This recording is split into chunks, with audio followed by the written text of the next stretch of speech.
മാന്യപ്രേക്ഷകർക്ക് നമസ്കാരം. നിമിഷപ്രിയ സനാ ജയിലിൽ വെച്ച് ഒരു ന്യൂസ് ചാനലിന് ഒരു അഭിമുഖം കൊടുത്തിരുന്നു. അവര് വ്യക്തമായിട്ട് മുന്നോട്ട് വെച്ചിരുന്നു ആ ഒരു ഇന്റർവ്യൂവിൽ കൃത്യമായിട്ട് അവർ എങ്ങനെയാണ് ഈ ഒരു കൊലപാതകം ചെയ്തത് എന്നും ഇതിൽ അവരുടെ പങ്ക് എന്തായിരുന്നു എന്നുള്ളതൊക്കെ അവര് വ്യക്തമാക്കി മുന്നോട്ട് വെക്കുന്നുണ്ട്. അവര് പറഞ്ഞ വിഷയം അതേപോലെ നമ്മൾ ഈ ഒരു വീഡിയോയിൽ മുന്നോട്ട് വെക്കുന്നു. ഇതൊക്കെ നമ്മൾ എന്തുകൊണ്ടാണ് തപ്പിപ്പിടിച്ച് കൊണ്ടുവന്ന് നമ്മുടെ കേരള പൊതുസമൂഹത്തിലേക്ക് വെക്കാനുള്ളൊരു കാരണം എന്ന് പറഞ്ഞാൽ, അബ്ദുറഹീമിന്റെ വിഷയവും അതേപോലെ തന്നെ നിമിഷപ്രിയയുടെ വിഷയവുമായിട്ട് എന്നെ കുറച്ച് ആളുകൾ വിളിക്കാറുണ്ട്. പ്രധാനമായിട്ടും മതം നോക്കി മനുഷ്യത്വം പറയുന്ന ആളുകളാണ് എന്നെ വിളിക്കാറുള്ളത്. അപ്പോൾ ഇത്തരത്തിലുള്ള ഒരുപാട് ആളുകൾ നമ്മുടെ കേരളത്തിലുണ്ട് എന്നുള്ളത് മറ്റൊരു യാഥാർത്ഥ്യമാണ്. ഇവർക്ക് തന്ത്രപരമായിട്ടാണല്ലോ ഇവരുടെ അജണ്ടയൊക്കെ പൊതുസമൂഹത്തിലേക്ക് സെറ്റ് ചെയ്യാറുള്ളത്. ഇവർ മതം നോക്കി തന്നെയാണ് മനുഷ്യത്വം പറയാറുള്ളത്. അല്ലാതെ അബ്ദുറഹീമിനെയും നിമിഷപ്രിയയെയും ഒരിക്കലും വേർതിരിച്ച് കാണേണ്ട യാതൊരു ആവശ്യവും ഈ ഒരു വിഷയത്തിൽ ഇല്ല എന്നുള്ളതാണ് വളരെ വലിയ യാഥാർത്ഥ്യം. ഇവരൊക്കെ തന്നെ ഒരേ സ്വരത്തിൽ മതം നോക്കി മനുഷ്യത്വം പറയുന്ന ഇവരൊക്കെ തന്നെ ഒരേ തരത്തിലാണ് അജണ്ട സെറ്റ് ചെയ്ത്. കാരണം എന്നെ ഇത്തരം ആളുകളൊക്കെ വിളിക്കുന്നത് ഒരേ വാദമാണ് മുന്നോട്ട് വെക്കാറുമുള്ളത്. ഇവർ കൃത്യമായിട്ട് എന്നോട് പറയാറുള്ളത്, നമ്മുടെ കേരള പൊതുസമൂഹത്തിൽ സോഷ്യൽ മീഡിയയിലൊക്കെ തന്നെ ഇവർ പ്രചരിപ്പിക്കാറുള്ളത് ഒരൊറ്റ കാര്യമാണ്. അതായത് നിമിഷപ്രിയയെ ഈ യമൻ പൗരനായിട്ടുള്ള തലാൽ അബ്ദു മഹദി ബുദ്ധിമുട്ടാക്കിയിട്ടുണ്ട്, അത് ഞങ്ങൾ അംഗീകരിക്കുന്നു. പീഡിപ്പിക്കാൻ ശ്രമിച്ചിട്ടുണ്ട്, അത് ഞങ്ങൾ അംഗീകരിക്കുന്നു. അതിന് പകരമായിട്ട് നിമിഷപ്രിയ സടേശന്റെ മരുന്ന് കൊടുത്തതിന്റെ ഭാഗമായിട്ട് ഈ യമൻ പൗരൻ കൊല്ലപ്പെട്ടു എന്ന് പറയുന്നതും ഞങ്ങൾ അംഗീകരിക്കുന്നു. പക്ഷേ ഞങ്ങൾ അംഗീകരിക്കാത്തത് കൊല്ലപ്പെട്ടതിന് ശേഷം വലിയ രീതിയിൽ വെട്ടി നുറുക്കി, അതാണ് ഞങ്ങൾ അംഗീകരിക്കാത്തത്. മതവാദികൾ തന്ത്രപരമായിട്ടാണല്ലോ ഓരോ അജണ്ടയും സെറ്റ് ചെയ്ത് പൊതുസമൂഹത്തിലേക്ക് എത്തിക്കുക. ഇതൊക്കെ നിഷ്പക്ഷരായിട്ടുള്ള ഏതെങ്കിലും കുറഞ്ഞ ആളുകളെങ്കിലും ഇത് വിശ്വസിച്ച് മുന്നോട്ട് പോകുന്നുണ്ടെങ്കിൽ ആ നിഷ്പക്ഷ സമൂഹത്തിന്റെ മുന്നിലേക്കാണ് നമ്മൾ ഈ ഒരു യാഥാർത്ഥ്യം മുന്നോട്ട് വെക്കുന്നത്. ഈ വിഷയത്തിൽ നിമിഷപ്രിയയുടെ വശം എന്താണ് എന്നുള്ളത് കേരള പൊതുസമൂഹം കൃത്യമായിട്ട് മനസ്സിലാക്കണം. അവര് സനയിലെ ജയിലിൽ വെച്ച് കൃത്യമായിട്ട് TNM എന്ന ന്യൂസ് ചാനലിനോട് തുറന്നു പറഞ്ഞിട്ടുണ്ട് ആ ഒരു കൊല ചെയ്ത ദിവസം എന്തായിരുന്നു സംഭവിച്ചത് എന്ന്. ഞാൻ അവര് പറയുന്നതൊന്ന് വായിച്ചു കേൾപ്പിക്കാം. അവൻ എൻ്റെ വീട്ടിൽ മയക്കുമരുന്ന് ഉപയോഗിച്ചിരിക്കുമ്പോൾ ഞാൻ അവനെ കെറ്റാമൈൻ എന്ന മയക്കുമരുന്ന് കുത്തിവെച്ചു. കുറച്ച് മിനിറ്റുകൾക്ക് ശേഷം അവൻ തറയിൽ വീണു. ഉറക്കെ നിലവിളിക്കാൻ തുടങ്ങി. എന്നാൽ പെട്ടെന്ന് അവൻ നിർത്തി. നിശ്ചലനായി. ശ്വാസം കിട്ടുന്നില്ല.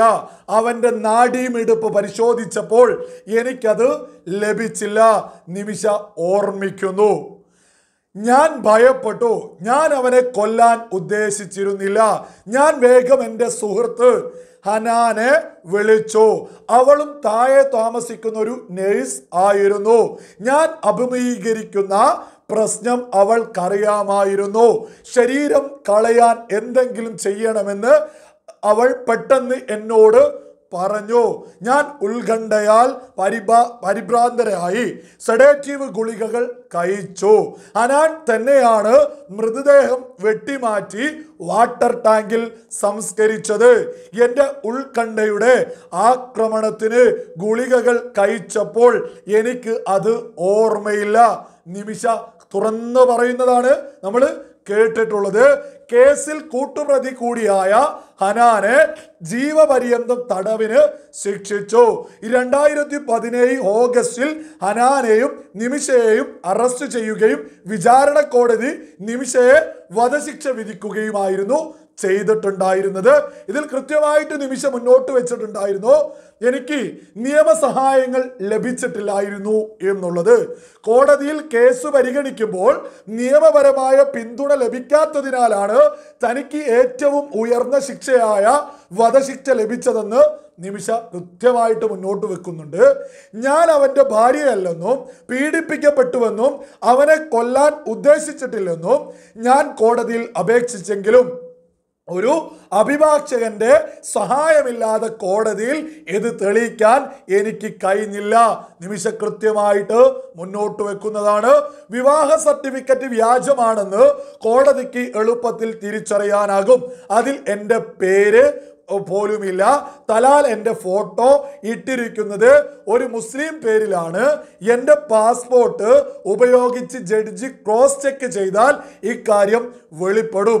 എൻ്റെ അയൽക്കാരെ ചോദ്യം ചെയ്താൽ ഞാൻ അനുഭവിച്ച പീഡനങ്ങൾ അവർക്ക് പറയാൻ കഴിയും. കണ്ണീരോട് കൂടിയിട്ട് TNM ന്യൂസിനോട് 2020 ഓഗസ്റ്റിൽ നിമിഷപ്രിയ പറഞ്ഞിട്ടുള്ളതാ.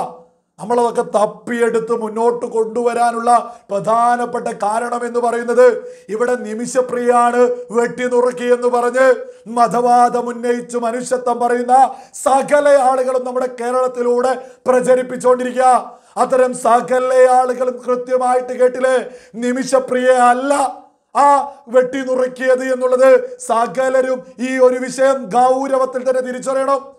നിഷ്പക്ഷരായിട്ടുള്ള ഒരുപാട് ആളുകളെ സ്വാധീനിക്കാൻ മനുഷ്യത്വം മതം നോക്കി പറയുന്നവർ കൃത്യമായിട്ട് ഒരു അജണ്ട സെറ്റ് ചെയ്ത് ഈ വിഷയം മുന്നോട്ട് പോയിക്കൊണ്ടിരിക്കുക.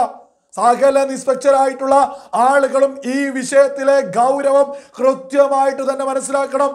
നിമിഷപ്രിയ കൃത്യമായിട്ട് 2020 TNM ന്യൂസിനോട് സനയിലെ ജയിലിൽ വെച്ച് തന്നെ തുറന്നു പറഞ്ഞിട്ടുണ്ട്, ഞാനല്ല വെട്ടി നുറുക്കിയത്, ഞാനല്ല അങ്ങനെ ചെയ്തിട്ടുള്ളത്, ഞാൻ സഡേഷൻ മരുന്നാണ് കൊടുത്തത്, അത് അധികരിച്ചത് കൊണ്ട് തന്നെയാണ് ആ വ്യക്തി കൊല്ലപ്പെട്ടത് എന്നും പറയുന്നുണ്ട്. പക്ഷേ മുന്നോട്ടുള്ള കാര്യങ്ങൾ ഞാനല്ല ചെയ്തിട്ടുള്ളത്, എനിക്കൊരു അഭിഭാഷകനെ അവിടെ കിട്ടാത്തത് കൊണ്ട് എനിക്ക് കോടതിയിൽ തെളിയിക്കാൻ സാധിച്ചിട്ടില്ല. പിന്നീട് അപ്പീൽ കോടതി ഒരു അഭിഭാഷകനെയൊക്കെ നിമിഷപ്രിയക്ക് വേണ്ടി വെച്ചു കൊടുത്തിരുന്നു. അതും ജൂനിയർ വക്കീലായിരുന്നു എന്നൊക്കെ തന്നെ നിമിഷപ്രിയ 2020 തന്നെ പറഞ്ഞിട്ടുണ്ടായിരുന്നു. നമ്മൾ ഈ ഒരു വിഷയം ഗൗരവത്തിൽ തന്നെ തിരിച്ചറിയണം. എന്തിനാണ് നമ്മുടെ കേരളത്തിൽ മതം നോക്കിയിട്ട് മനുഷ്യത്വം പറയാൻ ഈ ഒരുപാട് നെറികെട്ടവന്മാർ രംഗത്തിറങ്ങുന്നത്? സകല ആളുകളും ഒന്ന് ആലോചിച്ചു നോക്കൂ. നമുക്ക് ആർക്കെങ്കിലും അബ്ദുറഹീമിന്റെ വിഷയത്തിൽ എന്തെങ്കിലും പരാധീനതകളുണ്ടോ? ആർക്കും തന്നെയില്ല. കേരളത്തിലെ ഒരു വ്യക്തിക്ക് പോലും അബ്ദുറഹീമിന്റെ വിഷയത്തിൽ യാതൊരു എതിരഭിപ്രായമില്ല. പക്ഷേ നിമിഷപ്രിയയുടെ വിഷയത്തിൽ വലിയ എതിരഭിപ്രായങ്ങൾ നമ്മുടെ കേരളത്തിൽ നടന്നുകൊണ്ടിരിക്കുന്നുണ്ട്. അവരോടൊക്കെ തന്നെ പറയാനുള്ളത്, നിമിഷപ്രിയ അല്ല ആ വിഷയം ചെയ്തിട്ടുള്ളത്. ആ വെട്ടി നുറുക്കപ്പെട്ടു എന്ന് പറയുന്നത് ചെയ്തത് നിമിഷപ്രിയ അല്ല എന്നുള്ളത് നിമിഷപ്രിയ തന്നെ കൃത്യമായിട്ട് പറഞ്ഞിട്ടുണ്ട്. അബ്ദുറഹീം എന്താണ് ചെയ്തത് എന്ന് അബ്ദുറഹീമിന്റെ വശം മാത്രമേ കേരള പൊതുസമൂഹം മുഖവിലക്കെടുത്തിട്ടുള്ളൂ. അതേപോലെ തന്നെ നിമിഷപ്രിയ എന്താണോ പറയുന്നത് അത് തന്നെയാണ് നമ്മളെല്ലാവരും മുഖവിലക്കെടുക്കേണ്ടത് എന്നുള്ളതിൽ ഒരു തർക്കവും ആർക്കും തന്നെ വേണ്ട.